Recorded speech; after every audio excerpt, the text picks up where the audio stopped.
अंग्रेजों से देश को हमने आज़ाद किया था, और देश कैसे चलेगा इसके लिए हमने संविधान बनाया था। इस रास्ते पर चलेगा। बहुत भाषाएं थी, बहुत धर्म थे, बहुत तरह के लोग थे देश में, सबको जोड़ के रखना था। तेलंगाना, तमिलनाडु, कश्मीर, आसाम, नागालैंड, सबको एक बना के देश को रखना है, संघीय ढांचा बनाना है।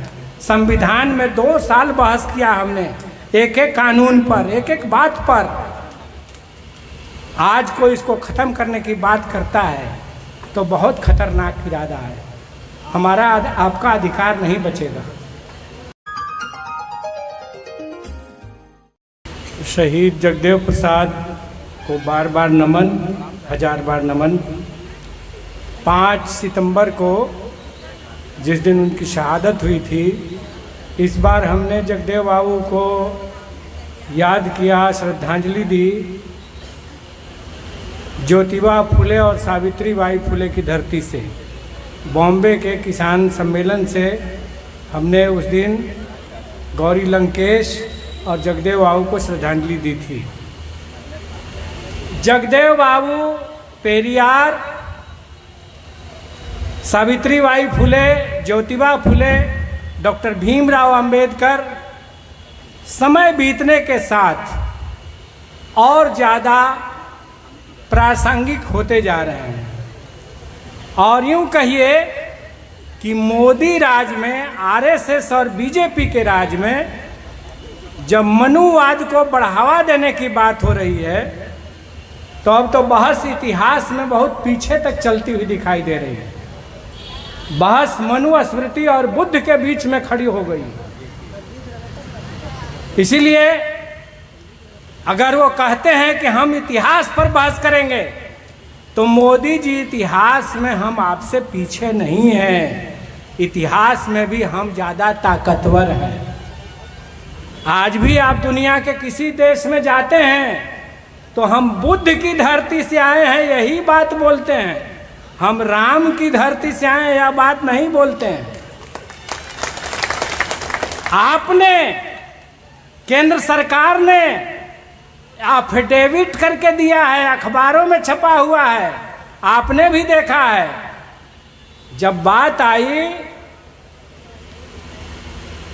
श्रीलंका और भारत के बीच में, वो जो खाली समुद्र है जहाँ पर राम सेतु की चर्चा की जाती है, तो वहाँ पर बड़े जहाज़ों को चलाना है, इसके लिए खुदाई करना था, साफ करना था पत्थरों को। तो केंद्र सरकार ने एफिडेविट करके दिया कि राम सेतु काल्पनिक है, कोई राम रावण युद्ध नहीं हुआ है। ये हम नहीं कह रहे हैं, यह अखबारों में देश के छपा है। वो काल्पनिक है और वहाँ तोड़ फोड़ किया जा सकता है, जहाज पार करने के उपाय किए जा सकते हैं। इसलिए मिथ को और इतिहास को जो गड़बड़ करने की कोशिश की जा रही है, अब जब इतिहास पर यह लड़ाई चल रही है, तो इस लिहाज से हम लोग भी पढ़ रहे हैं, लगातार पढ़ रहे हैं। अंबेडकर को पढ़ रहे हैं, डीडी कौशाम्बी को पढ़ रहे हैं, रोमिला थापर को पढ़ रहे हैं, जितने इतिहासकार हैं उन सबको और गहराई से पढ़ रहे हैं। और ये हम देख रहे हैं कि जगदेव बाबू ने तो कहा ही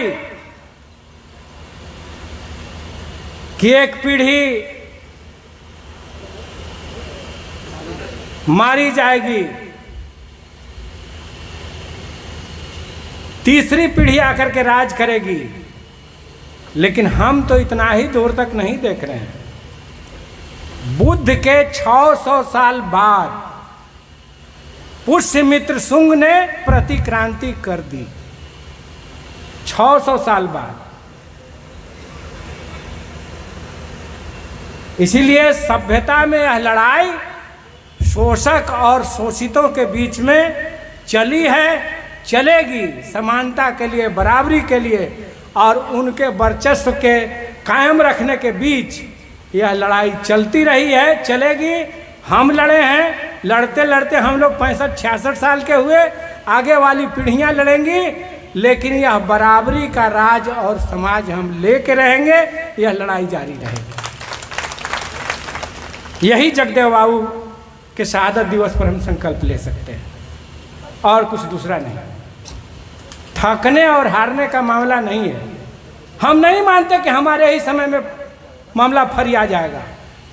कोरोना काल था, राम प्रसाद बाबू बहुत उदास थे, फोन किया कि बड़ा बेचैन है राजा राम बाबू, कुछ समझ में नहीं आ रहा है, लगता है कि जिंदगी भर जो हम लोगों ने लगाया है शोषित समाज दल में, अर्जक संघ में लोगों को जगाने के लिए, लगता है कि सब व्यर्थ हो गया है।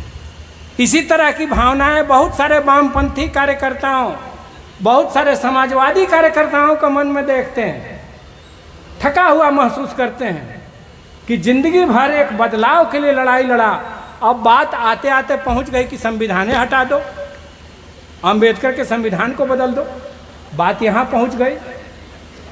तो क्या हमारी लड़ाई निरर्थक हो गई? जिंदगी भर की हमारी सब तपस्या बेकार हो गई? हम कहना चाहते हैं कि बेकार नहीं हुई है। यही इतिहास की गति है।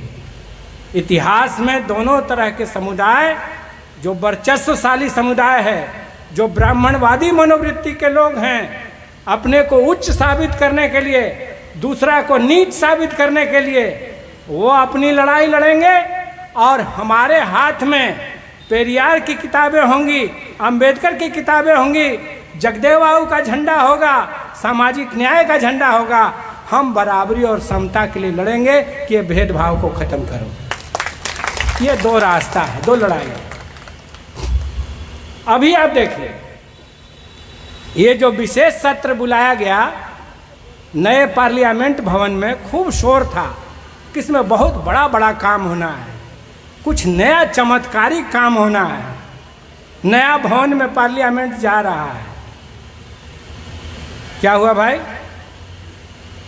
महिला आरक्षण बिल, 33% महिलाएं पार्लियामेंट में जाएंगी, विधानसभा में जाएगी, इसका बिल मोदी जी ने पास कर दिया।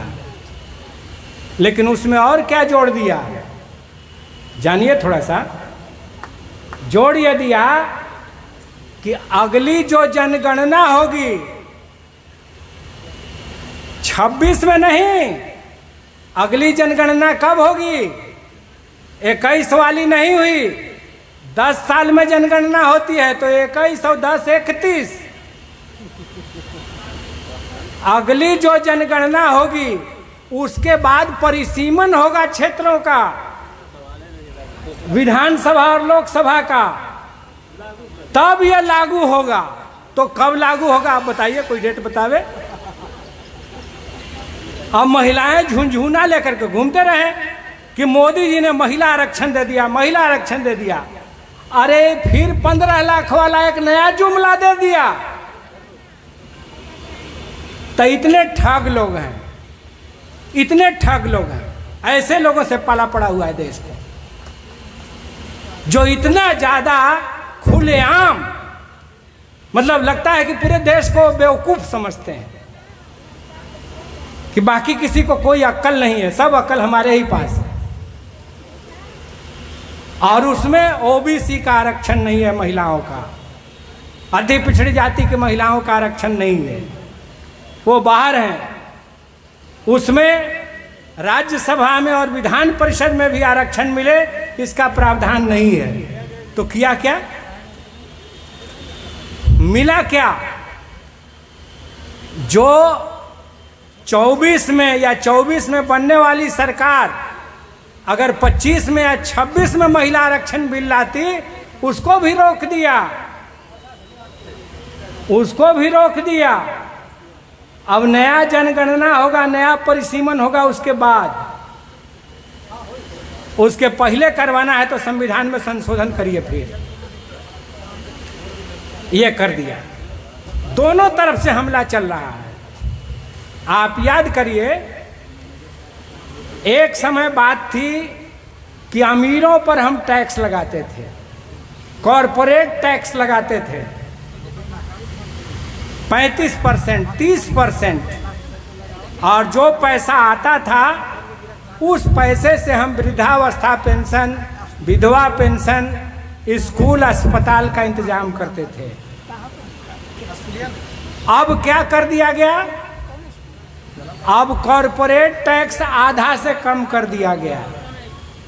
बैंक में जो लोन मिल रहा है वो लोन बड़े घरानों का 14 लाख करोड़ रुपया माफ कर दिया गया, बट्टा खाता में डाल दिया गया। टैक्स वसूला किससे जा रहा है? तो लाश जलाने पर टैक्स, किताब पर टैक्स। तो आम जनता से पैसा वसूल करना और कॉरपोरेट का पैसा छोड़ना, तो ये हमला है आर्थिक मोर्चे पर। और सामाजिक मोर्चे पर ब्राह्मणवाद का हमला है। इसलिए आपको दोनों मोर्चों पर लड़ाई लड़नी होगी, मजदूर के बतौर, किसान के बतौर, नौजवान के बतौर, महिला के बतौर। आर्थिक आज़ादी के लिए, बराबरी के लिए लड़ाई लड़ना पड़ेगा। खेती बेच रहे हैं तो खेती को हमारे हाथ में रहने दो, फसल का अधिकार रहने दो, इसके लिए लड़ना पड़ेगा। और दूसरी तरफ ये ब्राह्मणवादी विचारधारा हमें नहीं चाहिए। हम समता मूलक समाज बनाएंगे। संविधान को खत्म करने का संकल्प लोगे तो ये मत जानो कि हम केवल अन्न उपजाते हैं, हम ही सरकार भी बनाते हैं। हमने अभी किसान महासभा के सम्मेलन में पटना जिला में कहा कि अगर कॉरपोरेट की दलाली करके मोदी आए हैं अंबानी और अडानी के पैसा से और उसी के हित में काम करना है, उसी के पक्ष में खेती को सौंप देने के लिए 3 कृषि कानून लाए थे, तो अब 24 में वोट मांगने भी उसी के पास जाइए। देश में जो मजदूर किसान की बात करेगा वही देश पर राज करेगा। हम बनाते हैं, हम मालिक हैं देश के। इस संविधान ने हमें मालिक बनाया है और इस संविधान को ही पलट देने, बदल देने, खत्म कर देने की इजाजत हम किसी को नहीं देंगे। अंग्रेजों से देश को हमने आज़ाद किया था और देश कैसे चलेगा इसके लिए हमने संविधान बनाया था। इस रास्ते पर चलेगा। बहुत भाषाएं थी, बहुत धर्म थे, बहुत तरह के लोग थे देश में, सबको जोड़ के रखना था। तेलंगाना, तमिलनाडु, कश्मीर, आसाम, नागालैंड, सबको एक बना के देश को रखना है, संघीय ढांचा बनाना है।